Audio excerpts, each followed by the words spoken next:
Time is wealth. Time is wealth. Time is wealth. एक छोटे से नगर में आदित्य नाम का एक लड़का रहता था. In a small town, there lived a boy named Aditya. वो बुद्धिमान था, लेकिन समय का महत्व नहीं समझता था. He was intelligent, but he did not understand the importance of time. वो हर काम को कल पर टाल देता था. He postponed every task until tomorrow. उसकी माँ उसे समय पर पढ़ने की सलाह देती थी.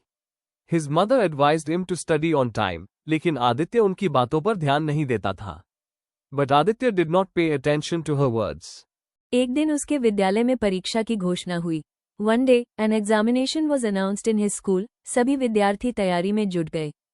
All the students began their preparations. Aditya ने सोचा कि अभी बहुत समय बाकी है. Aditya thought that there was still plenty of time left. वो खेलने और घूमने में अपना समय बिताता रहा. He kept spending his time playing and wandering around. धीरे धीरे परीक्षा का दिन नजदीक आ गया.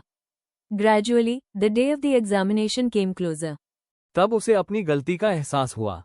Then he realized his mistake. उसने जल्दी जल्दी पढ़ाई शुरू की. He started studying in a hurry, लेकिन कम समय में पूरा पाठ्यक्रम तैयार करना कठिन था. But it was difficult to complete the entire syllabus in a short time. परीक्षा के दौरान उसे कई प्रश्नों के उत्तर नहीं आए. During the examination, he could not answer many questions. परिणाम आने पर उसके अंक बहुत कम थे. When the results were announced, his marks were very low. वो बहुत निराश और दुखी हुआ. He became very disappointed and sad. उसके शिक्षक ने उसे समझाया कि समय सबसे मूल्यवान संपत्ति है. His teacher explained that time is the most valuable asset. जो व्यक्ति समय का सम्मान करता है, वही सफलता प्राप्त करता है. The person who respects time achieves success. Aditya ने अपनी गलती स्वीकार कर ली. Aditya accepted his mistake. उसने एक समय सारिणी बनाकर नियमित अध्ययन शुरू किया. He made a timetable and started studying regularly. अब वो हर कार्य समय पर पूरा करने लगा. Now he began completing every task on time. उसकी मेहनत और अनुशासन रंग लाने लगे.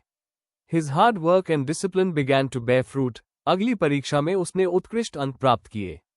In the next examination, he scored excellent marks. उसके माता-पिता और शिक्षक उस पर गर्व करने लगे. His parents and teachers became proud of him. इस कहानी से हमें सीख मिलती है कि समय का सही उपयोग सफलता की कुंजी है. This story teaches us that the proper use of time is the key to success.